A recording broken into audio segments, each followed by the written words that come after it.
রাত্রেই বৃষ্টি নেমে গেছে। মানে যেই সময়টা আর কি সব রেডি হয়ে সবাই বাইরে যাব, গল্প টল্প করবো, সেই সময়টাতেই পুরো বৃষ্টি নেমেছে, পুরো রাত্রি 12টা পর্যন্ত। এতটা খারাপ লেগেছে, মানে বলে বোঝানোর মতন না। আমার মেয়ে কান্না করে দিচ্ছিল লাস্টে যে মা এরকম কেন হলো।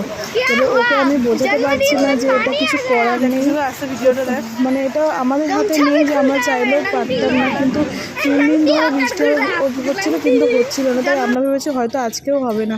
তারপর ওকে একটু খুশি করার জন্য ওকে একটু রেডি করে দিয়েছিলাম, নতুন ড্রেসটা পরে দিয়েছি। তারপরে ঘরের মধ্যে একটু আনন্দ করে লাফালাফি করছিলো, আয়না দেখে দেখে ওর নিজে নাচ করছিলো, ওই পর্যন্তই। আর দেখো একটু পরপর এসে আমার কাছে মন খারাপ করছে। তো ওর এই ড্রেসটা না খুব পছন্দ হয়েছে, মানে হাতাটা ওরকম বলে ওর ড্রেসটা খুব পছন্দ হয়েছে।